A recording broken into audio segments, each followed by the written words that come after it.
Hi, I'm Michael Ordoña with the LA Times here at our San Diego Comic-Con photo and video studio. Today we have Bruce Campbell, the star of Ripley's Believe It or Not. Nailed the opening. Yes, it was all the meth. Hello, how you doing?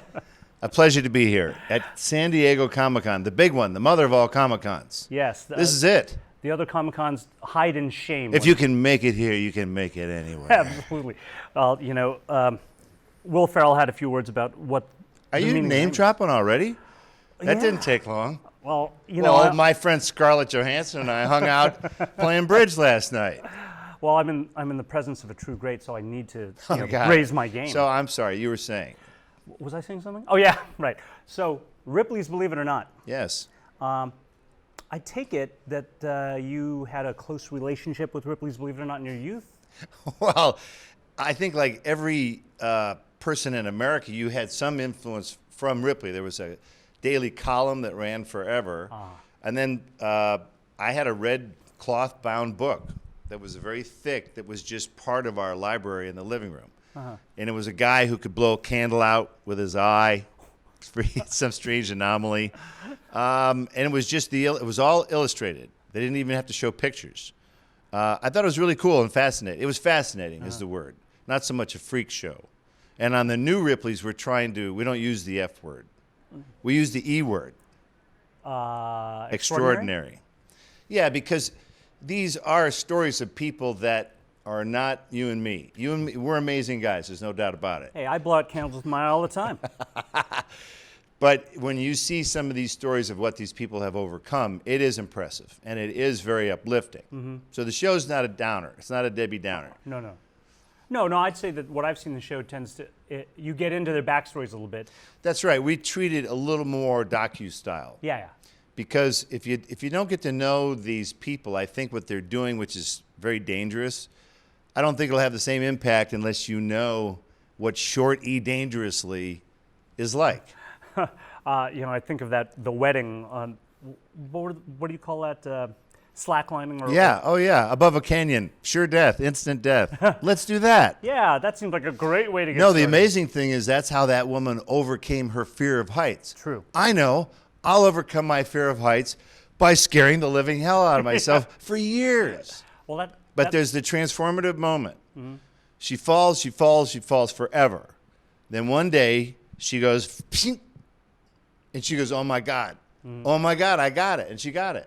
It's fantastic. So then she puts everyone else in peril. I'm going to get married that way. It is fantastic. They actually had video of that moment. But that's also how I got over my fear of meth, just doing lots of meth. I don't fear meth. No, not anymore. Not after that incident. The one that we can't talk about on camera? No, along the I-5 corridor. Right. I have to say at this moment, I want to talk about your shoes later, but I just saw your shoes for the first time. Can we see these shoes? Oh, well, let me help you. The shoes and the socks. Well, let me straighten the socks out a little bit. I mean, these belong on the show to begin with. Believe it or not, these are the greatest shoes I've seen at Comic-Con so far. You know, if you're going to have dumb shoes like this, they're not dumb. Where else are you going to wear them? They're in Comic-Con. Bam. Absolutely. If you can dress as Pikachu, you can wear shoes like this. Yeah, if I dress as Pikachu, I'm afraid people would be throwing balls at me all day. I think we have a lot of people very grateful for this temperate weather. Yeah, well, a lot of cosplay are like dropping dead. Okay, there's the show you're doing, Ripley's Believe It or Not. Yeah. I wonder, you're an EP on the show. I am. I'm one of the phony producers. Extraordinary. E is for extraordinary. That's right. Extraordinary producers. Do you have any say at all in the segments? Like, are you in the process of what gets on and what doesn't? It's about tone for me. What is the tone? Because we don't want to be voyeurs. We want to share their extraordinary story. Yeah. So the idea is, look, I'm a snarky guy. I like snark all day long. And there's room for some of it, but not if you're doing a story about someone who is really grappling with something. So for me, it was just about making sure everybody gets treated with respect while we're still going, what the hell was that? Yeah. You know. So it's a fine line, but I think it's important to not go, ooh, there's not much of that. I think that's a real difference from previous incarnations, including in the books. My daughter has. Well, some this of is the like the fourth version of the TV show now. Yeah. It goes. That's Ripley's history. You know, working with them is like working with Ivory Soap. You know, they've been around. Yeah, there's the classic. Ripley was the host at first because I think he was a very boisterous fellow. Yes. Very camera friendly, and then of course Jack Palance. He very memorable Jack Palance, but he's Jack Palance for God's sake. I can't believe they got him. One of the greatest character actors of all time. That's the one I remember. And then Dean Cain. Yes. You know, who I run into in these conventions. I'm surprised I don't run into Dean here at these conventions. I see him all the time. So Dean, who knows? He's been very polite so far. Instead of saying, "Look, I'm Superman." No, he goes, "It's cool. It's cool that Bruce took my job. It's totally cool." Okay, my kids love the episodes they've seen, especially the super gross stuff. That's their favorite, the slime. Sure. Has there been anything on the show that actually grossed you out that was like beyond your tolerance? Well, you know, the amazing thing is when you get into the natural world and like a lizard can spew like poisonous blood out of an eye, you go, there's no fakery, there's no tubes, right? There's no digital effect. That's when it gets you the most because you go, that is real. There's no fakery involved. So nature's pretty damn weird too. You know, when I saw that, I thought that maybe the camera crew would also do some spew of their own. That's pretty nauseating. Yeah, but boy, you know what's great? It's all in beautiful HD footage now. Yes, including the vomit from the camera crew. Yes. Okay, now, it's called Believe It or Not. What has been the most incredible, in true sense of the word, hard to believe thing that you've seen on the show so far? There's a long list. I'll give you one example. Okay, or a few if you want, but... Guy's in a shipwreck. Goes down. I mean, the whole boat is down in, whatever, a minute. Something happens horrible on this boat. He's underwater, finds a pocket of air. It's dark. It's at night. What do you do now? If it's dark, I guess... What do you do? You're in a pocket of air. That air that could go at any time. You don't know where you are. You don't know who's alive. You swim out. Where are you going to go? It's dark. You can't see anything anywhere. Yeah, you probably have to wait for light. Okay, so after, I think, something like 48 hours of this, there's a diving team they get on. They're going down to recover the bodies. They're not going to find anybody. So the guy, a diver, reached out and grabbed his arm under the water thinking he's going to get a dead body. And the guy went, "Whoa!" And the diver was like, "Whoa, whoa!" So they scared the hell out of each other. And, you know, they got him out of there. And so it's like, what is going through that guy's head during that time? Yeah. We heard about these cavers trapped recently. Yeah. You know, I mean, what is going through there? My water levels coming up and down. So he got out, and now, like, what is his life like now? After going through that. But can you put yourself in their shoes and you go, could I handle that? What would I do? I don't know where I am. It's completely dark. Really, swimming out is not an option. Do I just sit here and slowly die? Wow.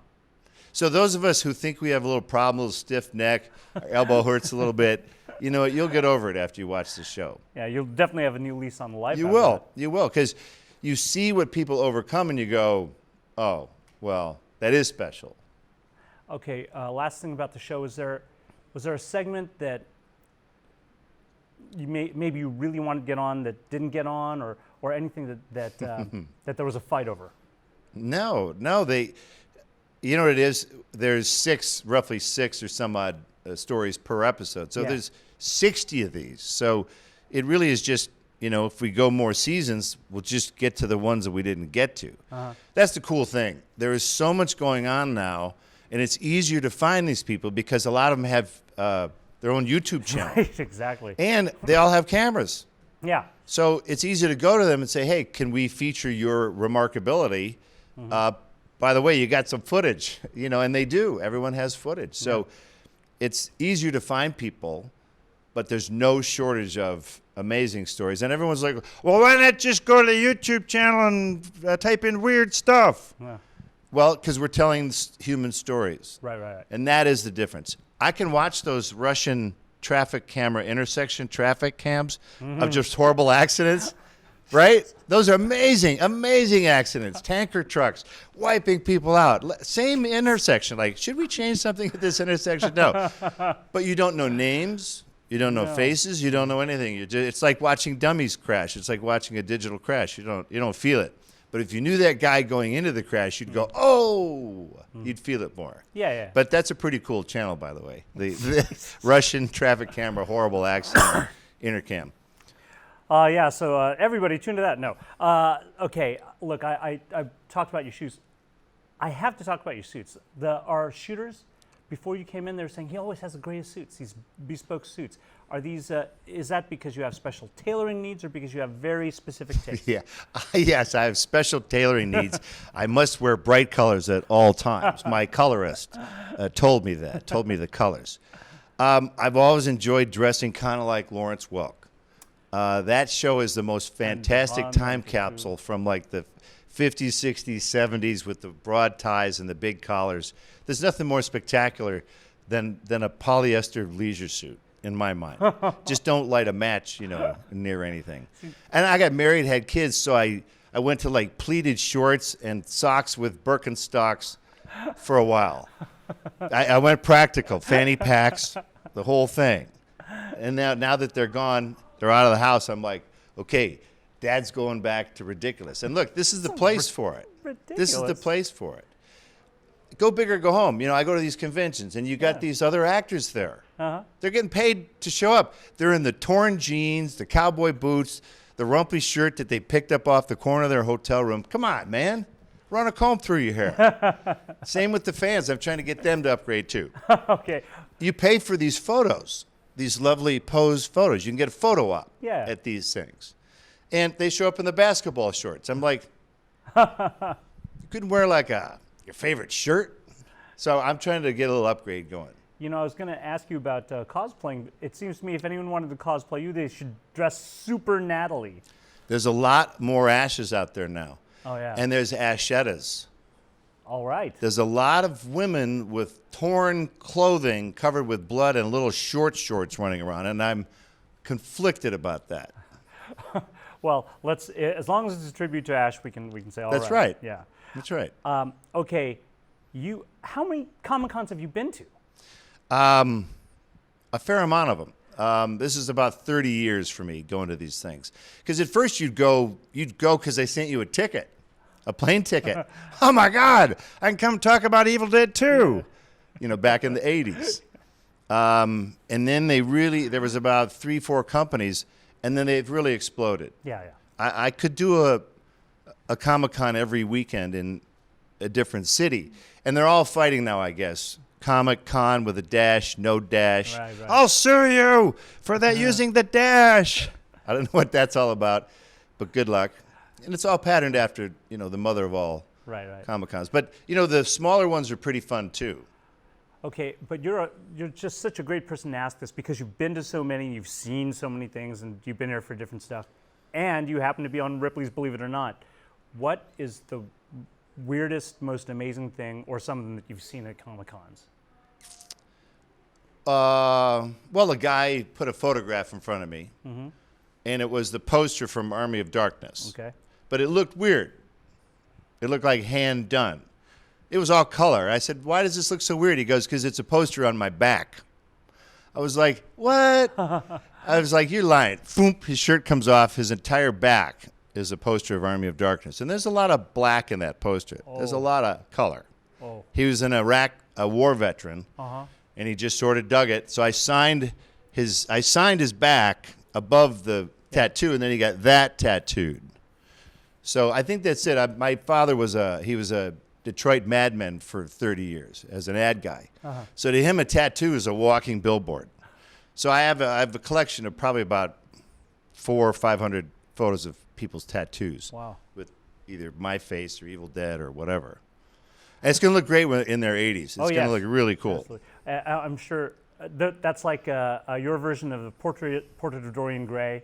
Those things are going to age, and you never will. Exactly. All right. Thanks for pointing that out. Thank you so much for coming in. Great talking to you, and the show is pretty awesome, I have to say. Thank you. Thank you very much.